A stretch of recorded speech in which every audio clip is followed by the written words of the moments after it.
ಅಂತಾರಾಷ್ಟ್ರೀಯ ವಾಣಿಜ್ಯ ಮೇಳ ಹಿನ್ನೆಲೆಯಲ್ಲಿ ಇಂದು ಬೆಂಗಳೂರಿನ ಕಬ್ಬನ್ ಪಾರ್ಕ್ನಲ್ಲಿ ಕೃಷಿ ನಡಿಗೆ ಕಾರ್ಯಕ್ರಮ ಹಮ್ಮಿಕೊಂಡಿರುವಂಥದ್ದು. ಈಗಾಗಲೇ ಕೃಷಿ ನಡಿಗೆ ಕಾರ್ಯಕ್ರಮಕ್ಕೆ ಕೃಷಿ ಸಚಿವರಾದಂತಹ ಚಲುವರಾಯಸ್ವಾಮಿ ಅವರು ಕೂಡ ಚಾಲನೆಯನ್ನು ಕೂಡ ನೀಡಿದರು. ಈ ಬಗ್ಗೆ ಮಾತನಾಡಲಿಕ್ಕೆ ನಮ್ಮೊಂದಿಗೆ agricultural commissioner YS Patil sir ಅವರು ನಮ್ಮೊಂದಿಗಿದ್ದಾರೆ. ಅವರೇ ನಾವು ಮಾತನಾಡಿಸ್ತಾ ಹೋಗೋಣ. ಸರ್, ರೈತ ಅಂತ ಹೇಳಿದರೆ ದೇಶದ ಬೆನ್ನೆಲುಬು. ಈ ನಿಟ್ಟಿನಲ್ಲಿ ಸರ್ಕಾರ ಅನೇಕ ಕಾರ್ಯಕ್ರಮ ಹಮ್ಮಿಕೊಂಡಿರುವಂಥದ್ದು. ಇದೇ ಫೆಬ್ರವರಿ 6, 7, 8 3 ದಿನಗಳ ಕಾಲ ಅಂತಾರಾಷ್ಟ್ರೀಯ ವಾಣಿಜ್ಯ ಮೇಳ. ಇವತ್ತು ಅಗ್ರಿ ವಾಕ್ ಕೃಷಿ ನಡಿಗೆ ಕಾರ್ಯಕ್ರಮದಲ್ಲಿ ನೀವು ಕೂಡ ಭಾಗಿಯಾಗಿದ್ದೀರಿ. ಏನು ಹೇಳಲಿಕ್ಕೆ ಬಯಸ್ತೀರಿ ಸಂದರ್ಭದಲ್ಲಿ? ಈ ಸಂದರ್ಭದಲ್ಲಿ ನಾವು ಅಂದರೆ ಇದು 7ನೇ ಆವೃತ್ತಿ ಅಂತಾರಾಷ್ಟ್ರೀಯ ವಾಣಿಜ್ಯ ಮೇಳವನ್ನು ನಾವು ಮೊದಲು ಸಿರಿಧಾನ್ಯ ಮತ್ತು ಸಾವಯವ ಇದಕ್ಕೆ ಸಂಬಂಧಿಸಿದಂತೆ ಸಾಕಷ್ಟು ಕಾರ್ಯಕ್ರಮಗಳನ್ನು ನಾವು ಈ ಮೊದಲು ಮಾಡಿದ್ದೀವಿ. ಈ ಬಾರಿ ಕರ್ನಾಟಕ ಸರ್ಕಾರ ಸನ್ಮಾನ್ಯ ಮುಖ್ಯಮಂತ್ರಿಗಳು, ಉಪಮುಖ್ಯಮಂತ್ರಿಗಳು ಮತ್ತು ಮಾನ್ಯ ಕೃಷಿ ಸಚಿವರ ನಿರ್ದೇಶನದ ಮೇರೆಗೆ ಉತ್ಪಾದನೋತ್ತರ ಕೃಷಿ ಎಂಬ ಹೊಸ ಆಯಾಮದೊಂದಿಗೆ ಈ ಸಲ ಅಂತಾರಾಷ್ಟ್ರೀಯ ವಾಣಿಜ್ಯ ಮೇಳವನ್ನು ಮಾಡ್ತಾಯಿದ್ದೀವಿ. ಇದಕ್ಕೆ ಕಾರಣ ಇಷ್ಟೇ, ಈ 80ರ ದಶಕದಲ್ಲಿ ಅಂದರೆ 1980ರಿಂದ 90ರಲ್ಲಿ ನಮ್ಮ ಉತ್ಪಾದನೆ 60 ಲಕ್ಷ ಮೆಟ್ರಿಕ್ ಟನ್ ಮಾತ್ರ ಇತ್ತು. ಈಗ ಸುಮಾರು 140ರಿಂದ 160 ಲಕ್ಷ ಮೆಟ್ರಿಕ್ ಟನ್ವರೆಗೆ ರಾಜ್ಯ ಕೃಷಿಯ ಆಹಾರ ಉತ್ಪಾದನೆಯನ್ನು ಮಾಡ್ತಾಯಿದ್ದೀವಿ. ಹೀಗಾಗಿ ಈ ಮೊದಲು ನಾವು ನಮ್ಮ ರಾಜ್ಯ ಮತ್ತು ದೇಶ ಆಹಾರಕ್ಕಾಗಿ ಪರಾವಲಂಬಿಯಾಗಿದ್ವಿ. ಈಗ ನಾವು ಸ್ವಾವಲಂಬಿ ಆಗೋದಷ್ಟೇ ಅಲ್ಲದೆ ಪರದೇಶಕ್ಕೆ ರಫ್ತು ಮಾಡುವಂಥದ್ದನ್ನು ಮಾಡ್ತಾಯಿದ್ದೀವಿ. ತಮಗೆಲ್ಲ ಗೊತ್ತಿದೆ, ರೈತರು ಪ್ರತಿ ಸಲ ಅವ್ರಿಗೆ ಬೇಕಾಗಿದ್ದು ಸರಿಯಾದ ಬೆಲೆ ಬೇಕು. ಅದಕ್ಕಾಗಿ ಆ ಸರಿಯಾದ ಬೆಲೆ ಸಿಗಬೇಕಾದರೆ ಸ್ವತಃ ರೈತರೇ ಉದ್ಯಮಿಗಳಾಗಬೇಕು ಅನ್ನೋದು ಈ ಅಂತಾರಾಷ್ಟ್ರೀಯ ಮೇಳದ ಮುಖ್ಯ ಉದ್ದೇಶವಾಗಿರೋದರಿಂದ ಈ ಸಲ ನಾವು 3 ಆಯಾಮದಲ್ಲಿ ಅದನ್ನು ಮಾಡ್ತಾಯಿದ್ದೀವಿ. 1ನೇ ಆಯಾಮ ಅಂದರೆ ಪ್ರೊಸೆಸಿಂಗ್ ಆ್ಯಂಡ್ ವ್ಯಾಲ್ಯೂ ಎಡಿಷನ್ ಅಂತ, ಅದರ ಅರ್ಥ ಸಂಸ್ಕರಣೆ ಮತ್ತು ಮೌಲ್ಯವರ್ಧನೆ. 2ನೇದು ಕೃಷಿ ಪರಿಸರ ವಿಜ್ಞಾನ.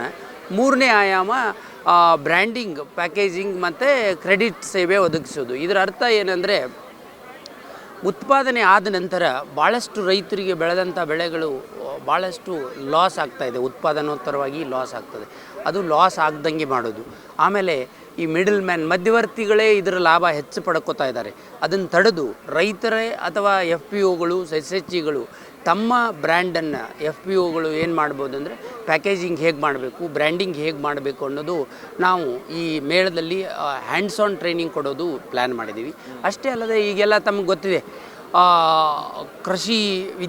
ಪರಿಸರ ವಿಜ್ಞಾನ ಅಂತೇನು ಕನ್ಸೆಪ್ಟ್ ಮಾಡ್ತಾಯಿದ್ದೀವಿ. ಇದು ಯಾಕೆ ಮಾಡ್ತಾಯಿದ್ದೀವಿ ಅಂದರೆ, ಇತ್ತೀಚಿನ ದಿನಗಳಲ್ಲಿ ಹೆಚ್ಚಿನ ಪ್ರಮಾಣದಲ್ಲಿ ನಾವು ರಾಸಾಯನಿಕ ಗೊಬ್ಬರಗಳನ್ನು ಉಪಯೋಗ ಮಾಡೋದು, ಕೀಟನಾಶಕಗಳನ್ನು ಉಪಯೋಗ ಮಾಡೋದು ಮಾಡ್ತಾಯಿದ್ದೀವಿ. ಇದನ್ನು ನಾವು ಕಡಿಮೆ ಮಾಡೋದು ನಮ್ಮ ಉದ್ದೇಶ.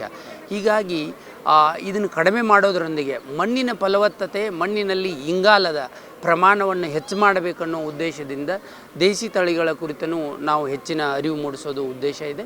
ಆಮೇಲೆ ಬಂದಂಥ ರೈತರಿಗೆ ಹೆಚ್ಚಿನ ಮಾಹಿತಿಯನ್ನು, ಯುವಕರಿಗೆ ರೈತರಲ್ಲಿ ಯಾವ್ಯಾವ ಬೆಳೆ ಇರ್ತವೆ, ಯಾವ ರೀತಿಯಲ್ಲಿ ಬೆಳೆ ಮಾಡ್ತಾರೆ, ಇದನ್ನೆಲ್ಲ ತಿಳಿಸ್ಕೊಡ್ತೀವಿ. ಅಷ್ಟಲ್ಲದೆ ರೈತರಿಗೆಲ್ಲ ನಾವು ಕಾರ್ಯಾಗಾರವನ್ನು ಹಮ್ಮಿಕೊಂಡಿದ್ದೀವಿ.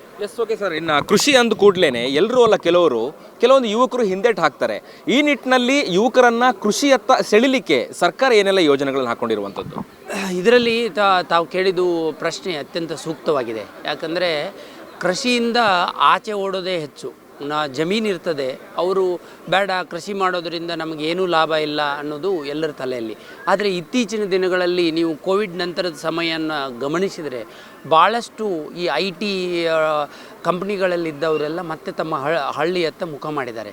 ಇದರಲ್ಲಿ ಕೃಷಿಯಲ್ಲಿ ನೀವು ಯಶಸ್ವಿ ಆಗಬೇಕಾದ್ರೆ ಒಂದೇ ಬೆಳೆಯನ್ನು ಬೆಳೆದರೆ ಯಾವುದೇ ಕಾರಣಕ್ಕೂ ಯಶಸ್ವಿ ಆಗೋದಿಲ್ಲ. ಅದಕ್ಕಾಗಿ ನಾವು ಸಮಗ್ರ ಕೃಷಿ ಪದ್ಧತಿಯನ್ನು ಅಳವಡಿಸ್ಕೋಬೇಕು. ಈ ನಿಟ್ಟಿನಲ್ಲಿ ಸರ್ಕಾರ ರೈತ ಸಮೃದ್ಧಿ ಯೋಜನೆಯನ್ನು ಜಾರಿಗೆ ಬಂದಿದೆ. ಅದೇ ಅಲ್ಲದೆ ಹೊಸಬರಿಗೆ ಅವಕಾಶ ಕೊಡಬೇಕು ಅಂಥೇಳಿ ಕೇಂದ್ರ ಸರ್ಕಾರ ಮತ್ತು ರಾಜ್ಯ ಸರ್ಕಾರ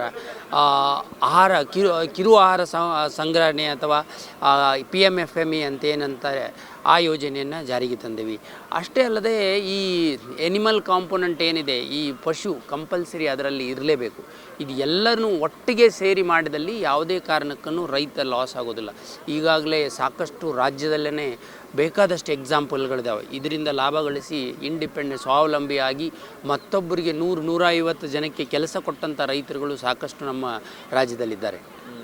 ಓಕೆ. ಇನ್ನು ಟೆಕ್ನಾಲಜಿ ಮುಂದುವರಿದಂತಹ ಸಂದರ್ಭದಲ್ಲಿ ಆಧುನಿಕ ಯುಗದಲ್ಲಿ ಕೃಷಿ ಚಟುವಟಿಕೆಗಳು ಎಷ್ಟು ಮಹತ್ತರ ಪಾತ್ರ ವಹಿಸುತ್ತೆ ಅನ್ನುವಂಥದ್ದು ರಾಜ್ಯ ದೇಶ ಇದನ್ನೆಲ್ಲದೂ ಕೂಡ ಮನಗಂಡಾಗೆ ಈ ಟೆಕ್ನಾಲಜಿ ಎಷ್ಟೇ ಮುಂದುವರೆದರೂ ಸಹಿತ ಯಾವುದೇ ವ್ಯಕ್ತಿ ಬದುಕಬೇಕಾದರೆ ಅವನಿಗೆ ಅತ್ಯಂತ ಮಹತ್ವವಾದ್ದು ಆಹಾರ ಉತ್ಪಾದನೆಯಲ್ಲಿ ನಾವು ಸ್ವಾವಲಂಬನೆ ಸಾಧಿಸಿದರೆ ಮಾತ್ರ ನಾವು ಹೆಚ್ಚೆಚ್ಚು ಬೇರೆ ಬೇರೆ ಇದರಲ್ಲಿ ಬೆಳವಣಿಗೆ ಸಾಧ್ಯ.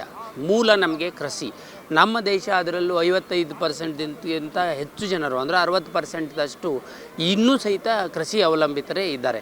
ಇದರಲ್ಲಿ ನಾವು ಟೆಕ್ನಾಲಜಿ ಡೆವಲಪ್ ಆಗಬಾರ್ದು ಅನ್ನೋದು ನಮ್ಮದು ಯಾರ್ದು ಉದ್ದೇಶ ಅಲ್ಲ. ಟೆಕ್ನಾಲಜಿ ಡೆವಲಪ್ ಆಗಬೇಕು. ಆ ಟೆಕ್ನಾಲಜಿಗಳನ್ನೆಲ್ಲ ನಾವು ಕೃಷಿಯಲ್ಲಿ ಉಪಯೋಗ ಮಾಡಬೇಕು. ಅದನ್ನು ನಾವು ಹೆಚ್ಚೆಚ್ಚು ಕೃಷಿಯಲ್ಲಿ ಉಪಯೋಗ ಮಾಡಿ ಸರಿಯಾದ ಸಮಯಕ್ಕೆ ಕೃಷಿಕರಿಗೆ ನಾವು ಮಾಹಿತಿ ಒದಗಿಸುವಂಥದ್ದು ಉದ್ದೇಶ ಇದೆ. ಹೀಗಾಗಿ ನಾವು ತಂತ್ರಜ್ಞಾನವನ್ನು ಕೃಷಿಯಲ್ಲಿ ಅಳವಡಿಸುವುದಕ್ಕೆ ಪ್ರಾಮಾಣಿಕವಾದ ಪ್ರಯತ್ನವನ್ನು ಕೃಷಿ ಇಲಾಖೆ ಮಾಡ್ತಾ ಇದೆ. ಓಕೆ. ಇನ್ನು ಕೊನೆಯದಾಗಿ ಇದೇ ಫೆಬ್ರವರಿ 6, 7, 8 3 ದಿನ ಅಂತಾರಾಷ್ಟ್ರೀಯ ವಾಣಿಜ್ಯ ಮೇಳ ನಡೆಯುವಂಥದ್ದು. ರಾಜ್ಯದ ರೈತರಿಗೆ ಯುವಕರಿಗೆ ನೀವು ಏನು ಹೇಳಲಿಕ್ಕೆ ಬಯಸ್ತೀರಿ ಕೊನೆಯದಾಗಿ? ಈ ಅಂತಾರಾಷ್ಟ್ರೀಯ ವಾಣಿಜ್ಯ ಮೇಳ ಏನು ಕೃಷಿ ಇಲಾಖೆ ಹಮ್ಮಿಕೊಂಡಿದೆ, ಸನ್ಮಾನ್ಯ ಮುಖ್ಯಮಂತ್ರಿಗಳು, ಉಪಮುಖ್ಯಮಂತ್ರಿಗಳು ಮತ್ತು ನಮ್ಮ ಕೃಷಿ ಸಚಿವರಾದ ಚಲುವರಾಯಸ್ವಾಮಿ ಅವರು ಇವರದ್ದೆಲ್ಲ ಮುಖ್ಯ ಉದ್ದೇಶ ಏನಿದೆ ಅಂದರೆ ಹೆಚ್ಚೆಚ್ಚು ರೈತರು ತಾವು ಹೇಳಿದಂಗೆ ರೈತರು ಉದ್ಯಮಿಗಳಾಗಿ ಪರಿವರ್ತನೆ ಆಗೋಕ್ಕೆ ಏನೇನು ಸಾಧ್ಯತೆಗಳಿದ್ದಾವೆ ಅದನ್ನೆಲ್ಲ ತಿಳಿದುಕೊಳ್ಳೋಕ್ಕೆ ರಾಜ್ಯಾದ್ಯಂತಿರೋ ಎಲ್ಲ ಯುವ ರೈತರು ನಾಗರಿಕರು ಬಂದು ಇದನ್ನು ನೋಡಿ ತಿಳ್ಕೊಳ್ಬೇಕು ಮತ್ತು ಅಳವಡಿಸ್ಕೊಳ್ಬೇಕು. ಎರಡನೇದ್ದು ನಮ್ಮ ಎಲ್ಲರ ನಾಗರಿಕರ ಬೆಂಗಳೂರಲ್ಲಿರೋ ನಾಗರಿಕರ ಕರ್ತವ್ಯ ಏನಂದರೆ ರೈತ ಉಳಿದರೆ ಮಾತ್ರ ನಾಡು ಉಳಿದೀತು. ಹೀಗಾಗಿ ರೈತರಿಗೆ ಪ್ರೋತ್ಸಾಹಿಸುವುದಕ್ಕಾಗಿ ಎಲ್ಲ ನಾಗರಿಕರು ಬಂದು ಅಂತಾರಾಷ್ಟ್ರೀಯ ಮೇಳದಲ್ಲಿ ಭಾಗವಹಿಸಬೇಕಂತ ಈ ಸಂದರ್ಭದಲ್ಲಿ ಕೇಳ್ಕೊತೀನಿ. ಧನ್ಯವಾದಗಳು ಸರ್. Thank you. ಇದಿಷ್ಟು ಅಗ್ರಿಕಲ್ಚರ್ ಕಮಿಷನರ್ ಆದಂತಹ YS ಪಾಟೀಲ್ ಅವರ ಮಾಹಿತಿಗಳಾಗಿತ್ತು. ಕ್ಯಾಮ್ರಾ ಪರ್ಸನ್ ಕೀರ್ತನ್ ಜೊತೆ ಅಭಿಜಿತ್ ಗಣೇಶ್, ಕರ್ನಾಟಕ ಟಿವಿ, ಬೆಂಗಳೂರು.